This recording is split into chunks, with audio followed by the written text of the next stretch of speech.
안녕하세요. 공부하는 유선생의 유선생입니다. 질병관리 시간이고요. 그 5단원 감염병의 진단 기준, 저번 시간에 이어서 세균성 감염증의 10번째 결핵에 대해서 공부해 보겠습니다. 결핵이 범위가 굉장히 방대해서요.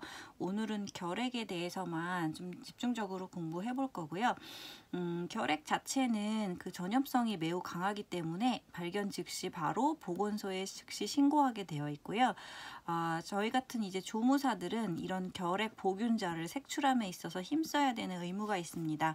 정의 보겠습니다. 결핵균에 의해 발생하는 감염으로서 간균에 의한 막대기 모양의 간균의 형태예요.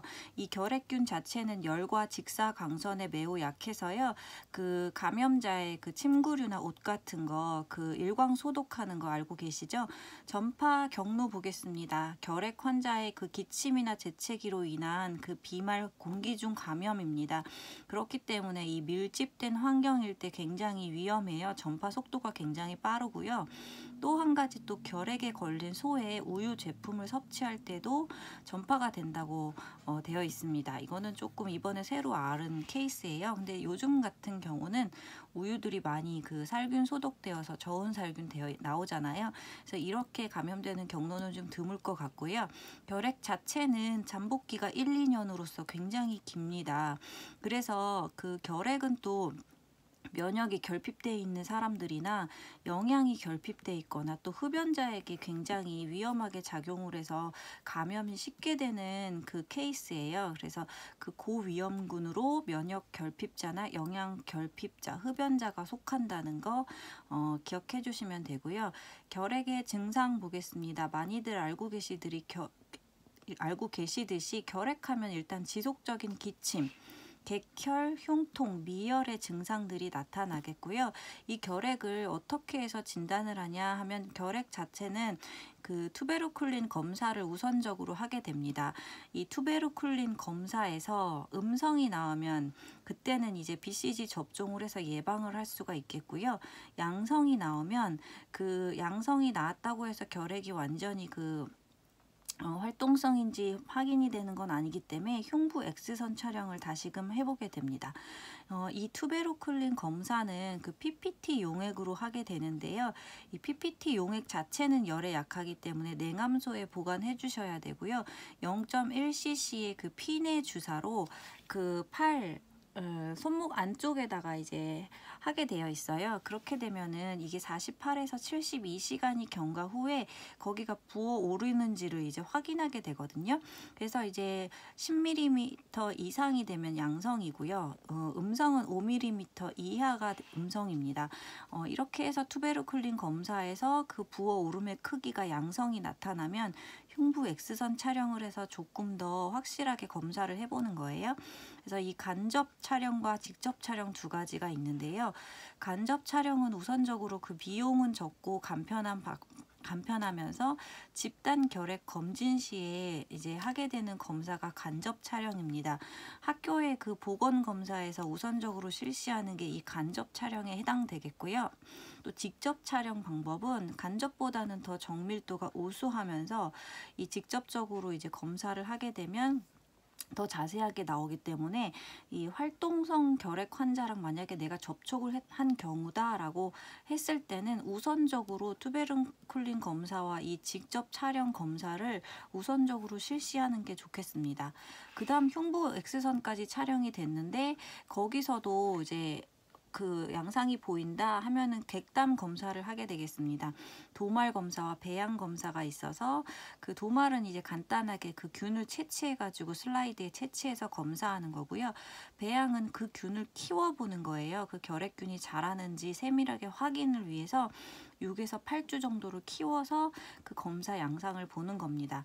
만약에 이렇게 투베르쿨린 검사를 해서 아까 음성이 나오면 감염이 된 게 아니기 때문에 BCG 접종을 하면 된다고 했는데 투베르쿨린 검사에서도 음성인데도 그러니까 결핵 감염이 됐는데도 여기서 음성이 나올 수 있는 경우들이 있다고 해요. 이거는 좀 특이한 양상이니까 알아두시면 좋을 것 같은데요. 결핵 감염 후 2에서 10주 이내의 초기 환자인 경우에도 투베르클린 반응이 음성으로 나올 수 있고요. 그 부신피질 호르몬 사용자, 부신피질 호르몬이 그 면역 반응을 억제하는 거기 때문에 그 반응을 억제시켜서 음성으로 나올 수가 있다고 해요. 그다음에 영양실조로 전신이 세약되거나 심한 발열성 질환이 있는 사람들도 음성으로 나올 수 있는 가능성은 있다고 하니까 예외적인 경우 알아두시면 좋겠습니다. 결핵은 재발 가능성이 굉장히 높은 그 병입니다. 그래서 재발 가능성이 있기 때문에 꾸준한 치료로 장기적으로 이제 지속적인 치료를 해줘야 되는 게 중요하고요. 치료 방법 중요하니까 좀 보겠습니다. 세네 가지, 한두 가지가 아니고 세네 가지의 항결핵제를 동시에 복용하는 게 특징입니다. 이게 왜 그러냐면은 그 서서히 자라고 빨리 내성이 생겨가지고 그 치료에 실패할 위험성이 크기 때문에 그렇고요. 또 최소 6개월 이상 장기 치료를 해야 약효도 증진되기 때문에 동시에 복용하고 6개월 이상의 장기 치료를 하게 되겠습니다. 내성을 막고 약효를 증진시키기 위해서 세네 가지의 항결핵제를 동시 복용한다는 거 기억해 주세요. 이러한 그 화학요법 시에는 그 식전 공복 시에 약을 복용하는 게 중요하고요. 환자에게 이 약을 계속 먹어야 되는 중요성, 약 이름이라던가 용량, 용법, 부작용에 대한 자세한 설명을 해드리는 게 중요하겠습니다. 결핵 약에는 1차적으로 리팜피신, 이소니아지드, 에탄부톨, 스트랩토마이신 등이 사용이 되고요. 이렇게 해서 1차 약을 복용했는데도 치료가 제대로 안 된다 할 때는 내성이 생겼을 때는 2차 약으로 넘어가게 됩니다. 2차에는 에디오나미드, 카나마이신, 바이오마이신 등이 사용이 되는데요. 특별히 주의할 거는 아까 말씀드린 1차 약에 이소니아지드 있잖아요. 그 이소니아지드 약의 부작용으로서는 그 말초신경염이라는 게 올 수가 있다고 해요. 그래서 그 이소니아지드 부작용, 말초신경염을 또 예방하기 위해서는 비타민 B6, 피리독신을 투여하는 방법이 있다고 하니까요. 이거는 조금 기억을 해주세요. 그 별표 쳐놨더라고요, 책에서도. 그 다음에 아까 말씀드린 것처럼 균 자체가 햇빛에 약하기 때문에 침구와 의류는 일광 소독을 한다는 거 기억하시고, 결핵을 예방하기 위한 방법으로는 기본적인 보건 교육, 결핵균이 어떻게 감염이 되며 예방을 할 수 있는지를 알리는 교육이 필요하고, BCG의 예방 접종으로 예방을 할 수 있겠습니다. BCG 자체는 생균이에요. 저희가 생균, 유홍결 생균이라고, 유행성 이하선염, 그 다음에 홍역, 그 다음에 결핵은 생균이라고 외웠었잖아요. 유홍결의 생균에 해당됩니다. 좌측 상박 삼각근의 중앙에 피내 주사로 맞게 되어 있는데, 아기가 태어나면은 4주 이내에 BCG 접종을 하게 되어 있잖아요. 그런데 엄마가 결핵이거나 가족 중에 결핵 환자가 있을 때는 태어나서 즉시 맞게 되어 있습니다. 그 다음에 정기적인 건강검진 엑스선 검사를 통해서 결핵을 미리미리 파악을 해주는 게 중요하고요. 객담, 결핵 환자가 내뱉은 객담은 반드시 소각 처리를 해야 전염이 안 됩니다. 그리고 우유도 저온 소독을 해서 먹어야 되고요. 환자의 식기나 침구, 기구로는 전염이 안 되는 거를 충분히 홍보를 해서 가족들에게도 교육을 시키는 게 중요하겠습니다. 아까 말씀드린 것처럼 투베르클린 검사에서 양성이 나와서 흉부 엑스선 검사를 하고 객담 검사를 했는데 거기서도 양성이면 활동성 결핵 환자라고 할 수 있는데, 그러한 활동성 결핵 환자는 다른 환자들과 즉시 격리를 시켜야겠죠.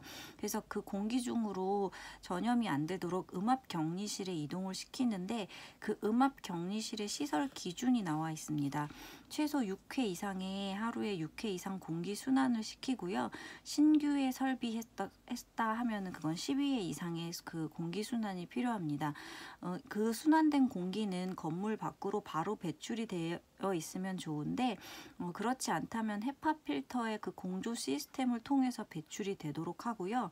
만약에 한쪽에서 측면으로 공기가 유입되는 그 시스템이라면 반대쪽으로 공기가 흐르도록 유도를 하는 게 좋겠죠. 그리고 바깥의 정상적인 외부와의 기압은 최소 2.5 PA 이상이 유지되도록 하고요. 방은 항상 잘 밀폐되어 있어야 균이 빠져나가지 않는다고 합니다. 이러한 결핵 환자들의 간호 보겠습니다. 절대적인 안정이 필요하고요. 잘 먹어야 됩니다. 고칼로리를 섭취하는데 고지방, 고단백, 고탄수화물, 고비타민 모두 다 필요한 고칼로리 섭취 중요하고요.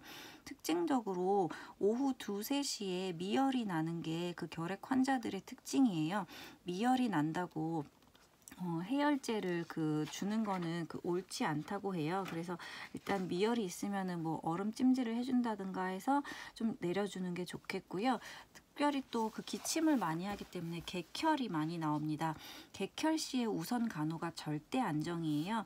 객혈을 하게 되면 절대적으로 안정을 시키고요. 숨을 잘 쉴 수 있도록 반자위 파울러시 자세를 취해주는 게 좋고, 또 냉찜질을 통해서 가슴에 대주면 모세혈관이 수축되는 작용을 하기 때문에 기침이 좀 가라앉을 수 있어요. 그래서 기침 후에는 금식시켜 주시고요. 만약에 객담이 많다 할 때는 그 객담을 그냥 버리시지 마시고 3% 크레솔에 30분을 둔 다음에 변기에다 버리는 게 중요합니다. 또 홑 이불에 객담이 묻었을 때는 역시 크레솔에 담갔다가 삶아서 빠는 게 중요하고요.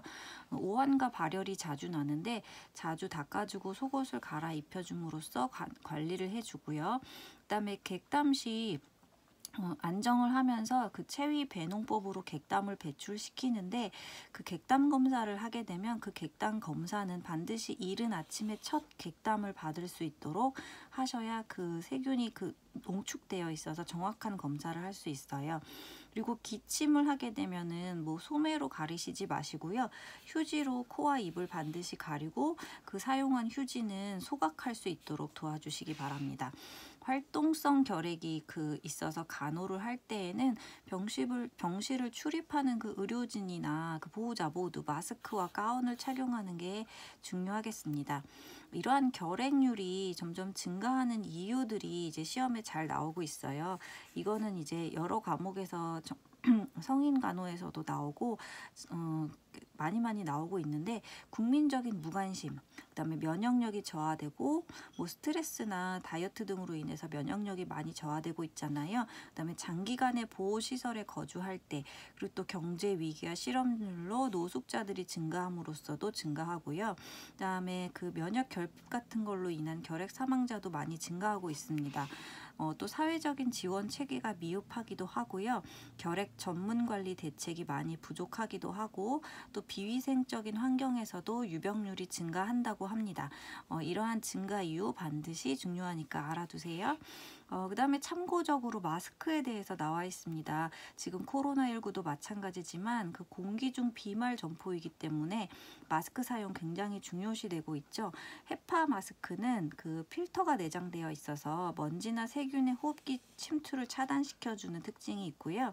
저희가 많이 쓰고 있는 N95 마스크, 이거는 공기 중에 전파되는 미생물의 전파와 감염을 막고 있습니다.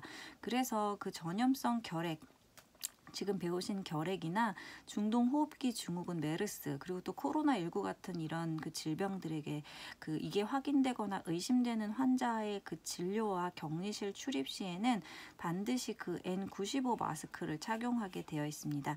그래서 마스크 착용한다는 것까지 해서 결핵 공부해 봤고요. 굉장히 긴 내용이었어요. 결핵이 그만큼 중요하게 시험에 많이 나오기 때문에 내용이 많이 차지하고 있는 것 같은데, 여러 번 읽어보시고 내 것으로 만들으셔서 문제 푸시는데 어려움 없으시기 바라겠습니다. 들어주셔서 감사하고요. 저는 또 다음 시간에 다른 질병으로 찾아오겠습니다. 감사합니다.